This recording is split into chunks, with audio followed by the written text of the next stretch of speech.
একজন আছেন ওয়াকার সাহেব, সেও পাঠিয়ে দিল তার সেবা। আর এই তালিকা হাঁটতে হাঁটতে হাঁটতে হাঁটতে ওয়াকার পর্যন্ত যে পৌঁছাবে না, এর কি কোনো গ্যারান্টি আছে? না না, এর কোনো গ্যারান্টি নাই। সেনা প্রধানরে বিশ্বাস করে তো আপনি ভুল করছেন। বলবেন ওহাব ভাই কি ধরনের কথা আপনি বলেন, টাইটেল এবং থাম্বনেইলে কি লিখলেন। আজকে এমন একটা গুরুত্বপূর্ণ কল রেকর্ড আপনাদেরকে শোনাবো, সেনা প্রধানকে নিয়ে আপনাদের ধারণা পুরোটাই চেঞ্জ হয়ে যাবে।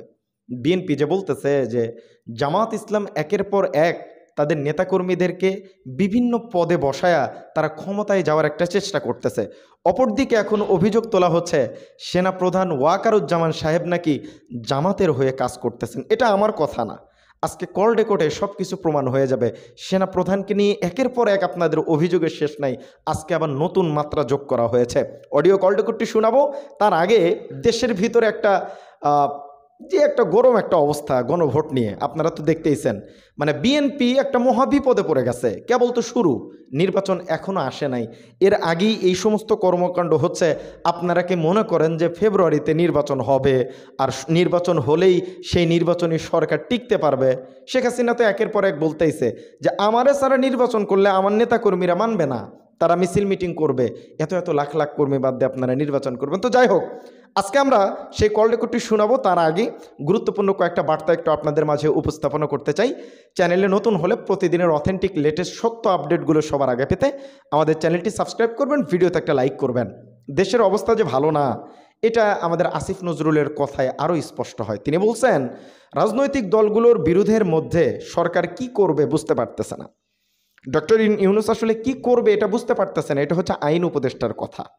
এবং সেই সাথে সৈয়দ নাসির আহমেদ মালেক, বাগেরহাট সদর উপজেলা বিএনপির সভাপতি, তিনি যে বার্তাটা দিয়েছেন এটা শোনার পর আপনাদের চোখ কপালে উঠবে। দেখেন, আওয়ামী লীগের যারা নিরহ, যারা শুধু নাম লিখিয়েছে বা বাধ্য হয়ে অংশ নিয়েছে, তাদের প্রতি সহনশীল হন। যদি ভোটে জিততে চান তাদের বাড়ি যান, বলুন বিএনপি ক্ষমতায় এলে তোমরা নিরাপদে থাকবে, শান্তিতে থাকবে, আমরা সেই দায়িত্ব নিচ্ছি। তিনি বলতেছেন যে আওয়ামী লীগের যারা ক্লিন আছে তাদেরকে আপনারা এই আশ্বস্ত করেন যে আমাদের ভোট দাও, তোমরা নিরাপদে থাকবা। কথাটা কি ঠিক বলছে না ঠিক বলছে একটু কমেন্ট করে জানেন। কল রেকর্ডটা শোনাবো, আসতেছে, একটু গুরুত্বপূর্ণ আপডেটগুলো শেষ করি। ফখরুল ইসলাম আলমগীর বলছেন নির্বাচনের দিন ছাড়া গণভোটের সিদ্ধান্ত কোনো দিনও মানবে না বিএনপি। কড়া কথা বলে দিছে, মানবে না, ক্লিয়ার কাট কথা। বিএনপি বড় দল, না মানলে তো একটু ভেজাল লাগবে, তাই না? ঐক্য না, বিএনপির সাথে আওয়ামী লীগের কথার আবার মোটামুটি মিলতেছে, আওয়ামী লীগও নার পক্ষে আসলে, বুঝছেন। এবং সেই সাথে আমাদের একজন ভাই ফায়াজ শাহেদ ভাই, তিনি হচ্ছেন যুগ্ম প্রধান সংগঠক আপ বাংলাদেশ। তো তিনি একটা কথা বলছেন, কথাটা খুবই চমৎকার, আপনাদের অনেকের সাথে মিলে যাবে এই কথাটা। তিনি বলছেন আজরাইল হাসিনাকে দেখতে দিল্লিতে যাক, এটা কেউ চায় না। আজরাইল ঢাকায় কেন্দ্রীয় কারাগারে জল্লাদখানায় হাসিনাকে দেখতে আসবে, সেই প্রত্যাশায় গোটা বাংলাদেশ। এখন আপনারাও কি এই ভাইয়ের কথার সাথে একমত প্রকাশ করলে একটু কমেন্ট করে জানায়েন। লোভে না পড়ে বিএনপি আসলে যে কাজটা করছে, যে জুলাই সনদে স্বাক্ষর করে এখন একটু বিপাকে পড়ছে। আমাদের নাসিরউদ্দিন পাটোয়ারি ভাই স্পষ্টভাবে বলছেন বিএনপি বিবাহে রাজি হয়েছে, কাবিননামায়ও সাইন করেছে, এখন আর না বলার কোনো অপশন নেই। বিএনপির জন্ম হয়েছিল হ্যাঁ ভোটের মাধ্যমে, মৃত্যু হবে না ভোটের মাধ্যমে। দেখেন কি একটা কথা।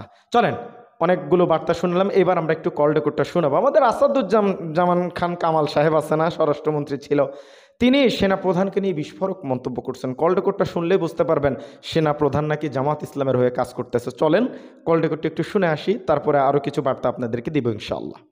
আমাদের সেনাপ্রধান নাকি তার জামাতের ভাবাদর্শেই তিনি কোনো এক সময় ছিলেন, এটা আমার শোনা কথা, আমি কনফার্ম করি। তিনি সেই জন্যই একটু জামাতের প্রতি ইনক্লাইন্ড হয়েছেন, কিংবা তাদের প্রতি দুর্বলতা রয়েছে, এটা থাকতে পারে। আপনারা সেগুলি অবজার্ভ করছেন, আপনারা সেগুলি দেখবেন, এবং পাকিস্তানের মানে ডেসক্রিপশন অনুযায়ী এতদিন চলছে। তার ডে ওয়ানে যখন নাকি মাননীয় প্রধানমন্ত্রী চলে আসলেন ভারত, সেই দিনই তার ঘোষণা করা উচিত ছিল এজ এ সেনাপ্রধান, যাকে সারা বাংলাদেশের মানুষ তাকে সম্মান করছিল তখন সেই সময়, যে এনাফ ইজ এনাফ, তোমরা যা চেয়েছিল সবই পেয়ে গিয়েছো, তোমরা কোটা আন্দোলন টোটাল নেই। মাননীয় প্রধানমন্ত্রী দেশত্যাগ করেছেন, কাজে সেখানেও তোমাদের যে আন্দোলনের ছিল সেটাও শেষ, এখন ঘরে ফিরে যাও।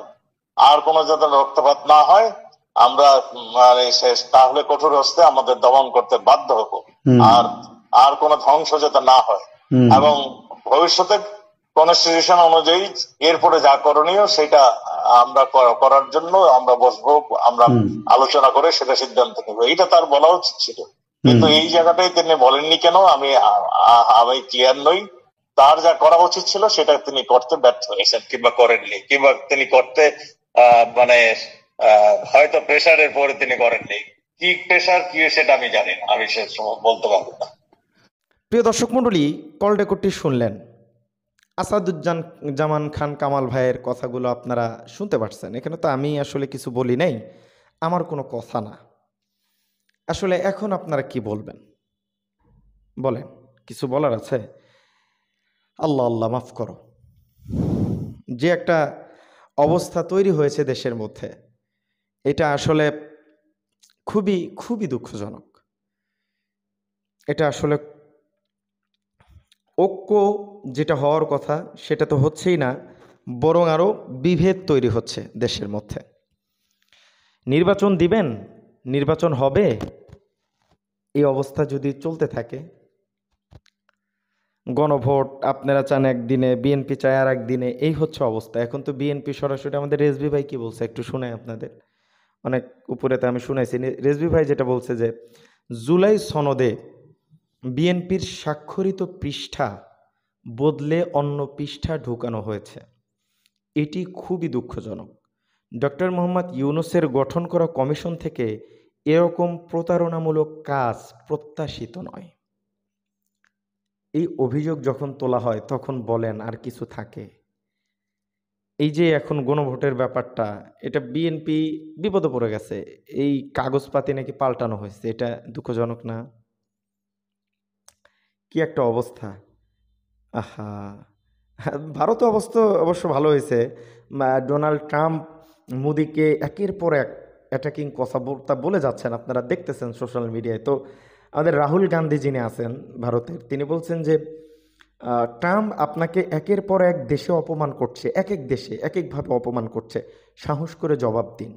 মোদি আসলে তো জবাব দিতে পারতেছে না, মোদি দোটানায় পড়ে গেছে। হাসিনারে নিয়ে এখন কি চিন্তা করবে? হাসিনা ফেরার কথা বলতেছে, হাসিনা ফিরবে, তারে নির্বাচনে আনতে হবে। চিন্তা করেন, হাসিনারে আমরা নির্বাচনে আনবো, এটা কি সম্ভব?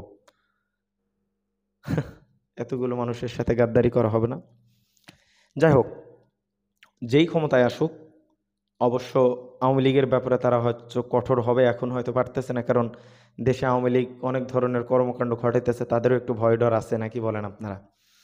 তো যাই হোক, আমি আজকের ভিডিও এই পর্যন্তই। কল রেকর্ডে আপনাদেরকে শোনালাম, জামাত ইসলামকে নিয়ে সেনাপ্রধানের বক্তব্য আপনাদেরকে শোনালাম।